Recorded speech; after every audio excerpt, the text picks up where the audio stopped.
नमस्कार। आज हमारी क्लास बीए भाग तृतीय में जो संस्कृतिकरण का बिंदु चल रहा है उसमें आज हम संस्कृतिकरण और सामाजिक परिवर्तन के संदर्भ में अध्ययन करेंगे। प्यारे विद्यार्थियों, डॉक्टर एम.एन. श्रीनिवास ने जो संस्कृतिकरण की अवधारणा दी थी, इस अवधारणा के संदर्भ में जो समाज में परिवर्तन हुए हैं, इन परिवर्तनों को ध्यान में रखते हुए एक महत्वपूर्ण पुस्तक लिखी और उस पुस्तक के संदर्भ में आधुनिक भारत में सामाजिक परिवर्तन, ये जो पुस्तक है, इस पुस्तक में जो मॉडर्न इंडिया में सोशल चेंज हुए हैं और ये चेंज जिनके पीछे संस्कृतिकरण का आधार रहा है, जहाँ निम्न जातियाँ उच्च जातियाँ विशेषकर प्रभु जाति का अनुसरण करती हैं और उन एक दो पीढ़ी के बाद उनकी संतान होने का दावा करती हैं, इनका संदर्भ इसमें डाला गया है।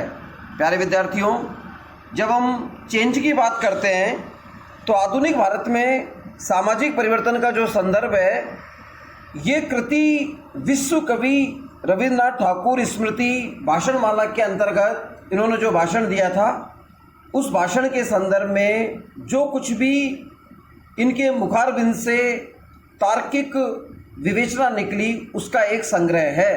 आधुनिक भारतीयता के संदर्भ में रविन्द्रनाथ ठाकुर की विचार के रूप में एक अलग महत्वता है। अपनी अमेरिकी और यूरोपीय यात्राओं के दौरान विश्व कवि ने जो विचार प्रकट किए थे, वो इस बात का प्रमाण है कि भारतीय सामाजिक परिवर्तन में पाश्चात्य प्रभावों के प्रति उनकी गहरी रुचि थी। स्वाधीनता प्राप्ति के बाद भारतीय समाज में पश्चिमीकरण की प्रक्रिया भी तेज हुई। यहाँ मैं स्पष्ट कर दूँ, 150 काल के अंग्रेजी हुकूमत के शासनकाल के दौरान जो यहाँ की जीवनचर्या में परिवर्तन आया है, ये परिवर्तन पश्चिमीकरण के नाम से जाना गया। इसका व्यापक प्रभाव हमारे सांस्कृतिक जीवन पर स्पष्ट देखा जा सकता है। लेखक ने विशेषकर संस्कृतिकरण के कारण जो प्रभाव पड़े, उनको अखिल भारतीय परिप्रेक्ष्य में देखने की आवश्यकता बताई थी। सामान्यतः संस्कृतिकरण के साथ साथ प्राय उसके परिणाम सबसे पहले जाति के संदर्भ में देखे जाते हैं कि जाति ऊपर की ओर गतिशील होती है, पर गतिशीलता संस्कृतिकरण से ही संभव है, किंतु संस्कृतिकरण के संबंध गतिशीलता के परिणाम स्वरूप ये पदमूलक परिवर्तन होते हैं, संरचना मूलक परिवर्तन नहीं होते। अर्थात एक जाति अपने आसपास की जातियों की तुलना में या तो ऊपर उठ जाती है और दूसरी तुलनात्मक रूप से नीचे आ जाती है। यह सब अचल सोपान के रूप में एक सीढ़ी के भांति घटित होता है। जो निम्न जाति है वो उच्च जाति का अनुसरण करके उसके अनुगामी होकर उसके कर्मकांड रीति रिवाज को अपनाती है और अपना समाज में ओहदा ऊंचा कर लेती है, तो दूसरी ओर कुछ जातियां इसमें निम्न से निम्न भी खो जाती हैं। इस तरह की पदमूलक सोपानिक व्यवस्था इसमें पाई जाती है। भारतीय समाज की व्यवस्था में जो परिवर्तन की हम बात करते हैं, विशेष करके संस्कृतिकरण हिंदू जातियों तक ही सीमित नहीं है, बल्कि ट्राइब्स और अर्ध जनजाति समूह में भी ऐसा होता है। जैसे पश्चिम भारत के भीलों में या मध्य भारत के अंदर गोंड जो पाए जाते हैं, ओराव जो होते हैं, जो हिमालय की पहाड़ियों में स्थित हैं, उनके अंदर भी जो देहाती जीवन की विशेषता है, प्रभुता है, उसमें परिवर्तन आया है। उस जाति का उपलब्ध स्थानीय कृषि योग्य भूमि से बड़े अंश पर स्वामित्व होने की इच्छा जो यथेष्ट होती है, ये इसके अंदर पाई गई। कभी कभी किसी गांव के अंदर एक से अधिक जाति की प्रभुता होती है, प्रभुत्व होता है, और कालांतर में प्रभुता एक जाति से दूसरी जाति के पास पहुंच जाती है। इस तरह के अंशकालीन परिवर्तन भी इसमें देखे गए। स्थानीय कारकों के दबाव के कारण कुछ भागों में असंस्कृतिकरण और जनजातीकरण की प्रक्रियाएं भी पाई गई। यह बात सही है कि कुछ सीमा तक भारतीय समाज में कुछ वर्गों में संस्कृतिकरण द्वारा उन जातियों की प्राधिकार स्थिति के बारे में बोध होता है। जब हम परिवर्तन की व्याख्या करते हैं और संस्कृतिकरण के संदर्भ में हम चर्चा करते हैं, तो यह भी कहा जाता है कि संस्कृतिकरण के द्वारा संप्रभु जातियों पर प्रहार होता है। अर्थात कभी कभी संख्यात्मक बल और राजनीतिक शक्ति के द्वारा एक जाति के प्रभुत्व में वृद्धि होती है। आप लोगों के दिमाग में ये क्वेश्चन आया होगा कि प्रभु जाति क्या है? प्रभु जाति एक ऐसी जाति का समुच्चय है जिसके पास पॉलिटिकल पावर है, ऐसी जाति है जो इकोनॉमिकल पावर रखती है, उत्पादन के संसाधनों पर अपना अधिकार रखती है, और सबसे महत्वपूर्ण बात, ये संख्या में अधिक होती है। संख्या में अधिक होने के कारण वोट बैंक की राजनीति के आधार पर किसी क्षेत्र विशेष की भौगोलिक परिधि में ये अपना प्रभुत्व रखती हैं। कुछ जातियां उप क्षेत्रीय और क्षेत्रीय स्तरों पर भी प्रभु हैं, परंतु स्थानीय संदर्भ में प्रभु जातियों ने अपनी प्रभुता को बनाए रखने के उपायों को परिवर्तित किया है। ये परिवर्तन ऐतिहासिक और संदर्भात्मक रूप में देखा जाता है। ऐतिहासिक संदर्भ में जब हम भारतीय समाज में संस्कृतिकरण की व्याख्या करते हैं तो गतिशीलता एक प्रक्रिया जरूर है, लेकिन ये इतिहास रहा है कि उच्च प्रतिष्ठा और अर्जित परिस्थिति को प्राप्त करने के लिए और प्रदत्त परिस्थिति को प्राप्त करने के लिए मानव के मन में एक हल्का सा लोभ रहता है। आज कोई व्यक्ति किसी भी समाज में, किसी भी जाति में पैदा हुआ हो, वो उस समाज की जातीय संरचना की सोपानिक व्यवस्था में अपना ऊंचा ओहदा रखना चाहता है। यदि उसकी स्थिति ये इन प्रकार अपने कर्म कांडीय व्यवस्थाओं में नीचे भी हो जाती है, अपनी नैतिक सुचिता के आधार पर निम्न भी हो जाता है, तो भी उस व्यक्ति के अंतर मन में ये विचार कौनता है कि मुझे किसी न किसी रूप में अपनी सामाजिक पदमूलक व्यवस्था को ऊंचा उठाना है। इसका इतिहास गवाह है कि सामान्य नागरिक राजा तक के पद को प्राप्त करना चाहता है और एक सामान्य किसान अपने आप को उद्यमी बनाने की प्रक्रिया में संलग्न करता है।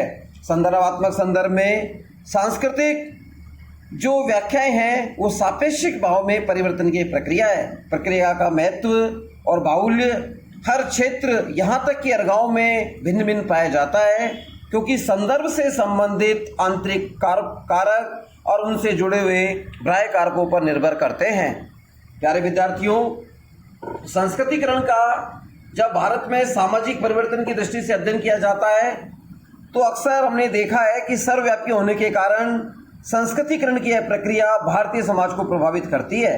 निम्न जातियों तथा जनजातियों में इस प्रक्रिया के द्वारा अपना सामाजिक स्तर ऊंचा उठाने का एक प्रयास रहा है। जैसे मैसूर के अंदर जो रामपुरा नामक गांव था, वहाँ पे कुर्ग जो लगभग हरिजन जातियों के समतुल्य थे, वो ओकलिंगम कुरुम्बा जातियों की तरह अपने आप को ऊंचा उठाना चाहते थे। उन्होंने ब्राह्मण के कर्मकांडी व्यवस्थाओं का एक तरीके से फॉलो किया, उनको अपने जीवन में उतारा, और उन्होंने यही तो दावा किया एक दो पीढ़ी के बाद उनकी संतान होने का।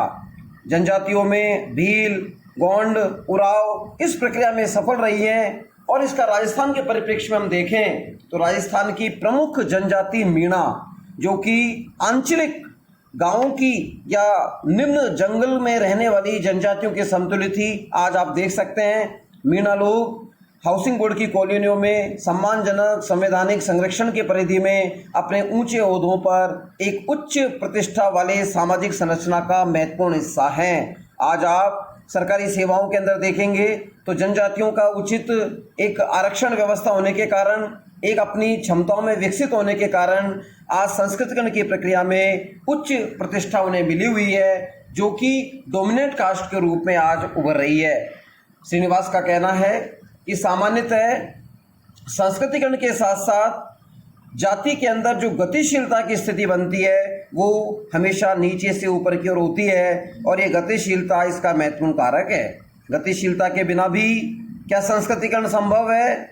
इससे ये स्पष्ट पता चलता है कि संस्कृतिकरण सदैव सामाजिक गतिशीलता की गारंटी नहीं है, बल्कि श्रीनिवास ने इसकी पुष्टि अनेक विद्वानों के द्वारा दिए गए उदाहरणों से की, जिससे पता चलता है कि संस्कृतिकरण सदैव सामाजिक गतिशीलता की गारंटी नहीं है। अर्थात कभी कभी अन्य पिछड़ा वर्ग की जातियां भी प्रभु जाति हो सकती हैं, और हो सकता है कि जन्म से ऊंची माने जाने वाली जातियां भी उनका अनुसरण करती हों।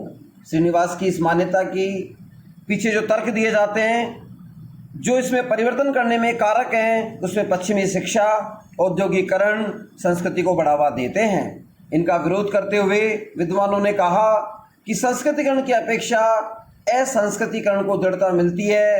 अनेक उच्च जातियों ने अपने परंपरागत आदर्शों को छोड़ दिया है। इस संपूर्ण विवेचना से स्पष्ट है कि संस्कृतिकरण की अवधारणा भारत में सामाजिक परिवर्तन की व्याख्या करने में अधिक सहायक नहीं है, इससे केवल आंशिक रूप में परिवर्तन को समझा जा सकता है। F.J. बैली, D.N. मजुमदार का तो यहाँ तक कहना है कि संस्कृतिकरण एक असंगत ढीली अवधारणा है। वास्तव में यह अवधारणा न होकर अवधारणाओं का एक पुंज है, अर्थात ये एक टर्मिनोलॉजी के आधार पर एक कोई कंसेप्ट नहीं है, ये अनेक प्रकार के एक पैरामीटर्स के ऊपर एक कंसेप्ट का एक ग्रुप है जिसके अंदर पश्चिमीकरण जुड़ा हुआ है, आधुनिकरण जुड़ा हुआ है, परंपरागत शैली से ऊपर उठने की प्रवृत्ति जुड़ी हुई है, इसीलिए इसको अवधारणाओं का पुंज कहते हैं। अब प्रश्न उठता है कि संस्कृतिकरण की उपयुक्तता क्या है, अर्थात किसी भी समाज में संस्कृतिकरण की जो अवधारणा है वो परिवर्तन की व्याख्या करने में उपयुक्त है या नहीं है, मतलब उसकी वजूद के ऊपर कोई प्रश्न चिन्ह है, उसके ऊपर चर्चा की गई है। इस संदर्भ में डॉक्टर श्रीनिवास का कहना है कि यह एक परिवर्तन की प्रक्रिया है। इसमें जो परिवर्तन होते हैं वो पदमूलक परिवर्तन होते हैं, अर्थात स्टेप बाय स्टेप आदमी के अर्जित प्रदत्त पदों में बदलाव होता है, स्ट्रक्चर में कोई परिवर्तन नहीं होता। आगे वे कहते हैं इसमें एक जाति संस्कृतिकरण के द्वारा अपनी जाति से ऊपर उठ जाती है, और श्रीनिवास इस कथन पर अनेक विद्वान भले विरोध करें, लेकिन ये पदमूलक परिवर्तन की सामाजिक गतिशीलता के संदर्भ में एक महत्वपूर्ण व्याख्या है। अनेक विद्वानों ने श्रीनिवास के संस्कृतिकरण की अवधारणा की आलोचना की। उनका मानना था कि गतिशीलता का केवल एक पक्ष स्पष्ट होता है, संस्कृतिकरण की अपेक्षा असंस्कृतिकरण अधिक प्रभावशाली है। D.N. मजुमदार ने लखनऊ के पास स्थित मोहाना गांव में संस्कृतिकरण की अपेक्षा असंस्कृतिकरण को अधिक व्यापक एवं स्पष्ट पाया। उनका कहना था कि वहाँ उच्च जातियाँ उल्टे क्रम में निम्न जातियों का अनुसरण कर रही थी। मजुमदार का ये अपना व्यक्तिगत रिसर्च का एक्सपीरियंस था। कुछ विद्वान जैसे P.H. प्रभु, रॉबर्ट रेडफील्ड, D.N. मजुमदार ने संस्कृतिकरण शब्द को अनुपयुक्त बताया, मतलब इन्होंने कहा कि ये उचित नहीं है। प्रभु ने तो संस्कृति ग्रहण को इससे ज़्यादा उपयुक्त बताया क्योंकि इसमें ग्रहण किया जाता है बजाय रूपांतरण के। इसी प्रकार श्रीनिवास के सिक्का मत का संस्कृतिकरण सर्वदेशिक है विरोध किया गया और कहा गया कि यह सर्वदेशिक नहीं है।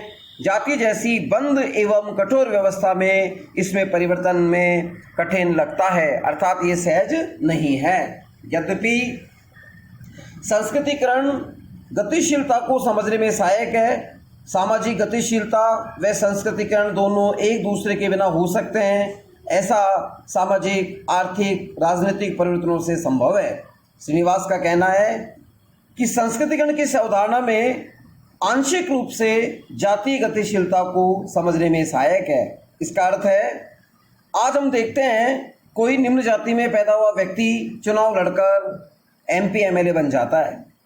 भाई भतीजावाद के कारण अनेक आर्थिक संरचनाओं की प्रक्रियाओं में संलग्न होने के कारण वो अपनी स्थिति ऊंची कर लेता है। अब वो जन्म से निम्न जाति का है, लेकिन आज डोमिनेट के रूप में वो एक क्षेत्र विशेष में रसूखदार बन गया है। मैं आपको इसके संदर्भ में बहुत से अलग उदाहरण दे सकता हूँ जहाँ पर एक जाति विशेष के लोग अपनी धार्मिक, सामाजिक, जन्ममूलक अवस्था में निम्न रहे हों, लेकिन आज राजनीतिक प्रभुत्व के कारण, संरक्षण के कारण उनकी ऊंची स्थिति बन गई है। ऐसे उदाहरण आपको ग्रामीण स्तर की चाहे पंचायत व्यवस्था हो या मेट्रोपोलिस स्थिति में चाहे पार्षद हो देखा जा सकता है। अनेक विद्वानों ने श्रीनिवास के संस्कृतिकरण की अवधारणा की आलोचना की। उनका मानना था कि गतिशीलता का केवल एक पक्ष ही होता है, यह स्पष्ट होता है। ऐसा नहीं है, संस्कृतिकरण की अपेक्षा असंस्कृतिकरण अधिक प्रभावशाली है। D.N. मजुमदार ने असंस्कृतिकरण को ज़्यादा महत्व दिया, जो कि हम पहले उल्लेखित कर चुके हैं। अब प्रश्न उठता है किसी भी क्षेत्र विशेष में संस्कृतिकरण को प्रोत्साहन देने वाले कारक कौन से हैं। प्यारे विद्यार्थियों, यहाँ आपके संदर्भ में समझा जा सकता है कि संस्कृतिकरण के अंदर कुछ ऐसी स्थितियाँ बनती हैं, जैसे मान लीजिए आवागमन के साधन ही नहीं होते तो आदमी माइग्रेट कैसे होता, एक स्थान से दूसरे स्थान पर कैसे जाता, इसकी तो कल्पना भी नहीं की जा सकती थी। नगरीकरण की हम बात करें, औद्योगिकरण की बात करें, या हम कहें कि बढ़ती आधुनिकता संस्कृतिकरण को प्रोत्साहित करती है, ऐसे बहुत से मुद्दे हैं, इन पर हमें स्पष्ट चर्चा करने की आवश्यकता है। संस्कृतिकरण को संभव बनाने वाले कारक हैं औद्योगिकरण, व्यावसायिक गतिशीलता, विकसित संचार व्यवस्था, साक्षरता का प्रसार और पश्चिमी प्रौद्योगिकी। अगर आदमी पढ़ा लिखा नहीं होगा तो धर्म ग्रंथों का अध्ययन नहीं कर पाएगा। ऐसी स्थिति में वो ना समझ पाएगा कि मुझे किसको फॉलो करना है। संचार होगा, लोगों से बातचीत करेगा, तभी तो कहीं जा सकता है वो। और औद्योगिकीकरण के कारण, व्यावसायिक गतिशीलता के कारण वह वो दूसरे स्थान पे जाता है तो अपनी जातीय संरचना से अलग होकर एक विशिष्ट प्रकार की, एक आमूलचूल परिवर्तन वाली व्यवस्था को जन्म देने लगता है। इसमें आश्चर्य नहीं कि संस्कृत के धार्मिक विचार का विस्तार होना ब्रिटिश शासनकाल में हुआ। संचार साधनों के विकास के साथ संस्कृतिकरण उन क्षेत्रों में चला गया जो अगम्य थी, जहाँ पर पहुँच नहीं थी। साक्षरता के विस्तार ने इस प्रक्रिया को जातीय संस्करण में निम्न जातीय तक को आभास करा दिया था। श्रीनिवास ने एक विशिष्ट कारक का उल्लेख किया है जिसने निम्न जातियों में संस्कृतिकरण को फैलाने में सहायता की। वह कारक है रिचुअल पोजीशन, कर्मकांडी व्यवस्था, क्रियाओं से मंत्रोच्चार की पृथकता, जिसके कारण ब्राह्मणों के संस्कार सभी हिंदू जातियों और छुआछूत की व्यवस्था में अस्पृश्य को सुलभ हो गए। ब्राह्मणों के द्वारा जो गैर द्विज, नॉन क्रिस बॉन्ड अर्थात जो जनेऊ धारण नहीं करते हैं, जातियों पर प्रतिबंध लगाए गए। उन्होंने केवल वैदिक मंत्रोच्चार पर पाबंदी लगाई थी। इस प्रकार निम्न जातियों के लोगों भी ब्राह्मणों के सामाजिक आचार विचार को सरलता से अपना सके। इससे संस्कृतिकरण और भी व्यावहारिक बन गया। श्रीनिवास के अनुसार संसदीय प्रजातंत्र की राजनीतिक संस्था ने भी संस्कृतिकरण की वृद्धि को बढ़ावा दिया है। डॉक्टर राम आहूजा ने अपनी पुस्तक में इसका उल्लेख किया है कि भारत के संविधान में मद्य निषेध था, जो कि एक सांस्कृतिक मूल्य है, वर्णित है, और कुछ राज्यों ने इसे पूर्ण रूप से, आंशिक रूप से लागू किया है। तो कहीं ना कहीं कर्मकांड की व्यवस्थाएं भी संस्कृतिकरण को प्रोत्साहित देने का एक कारक के रूप में भूमिका निभाती है। आज की क्लास में यही समाप्त कर रहा हूँ। अगली क्लास में मैं प्रभु जाति की अवधारणा के बारे में चर्चा करूँगा। धन्यवाद।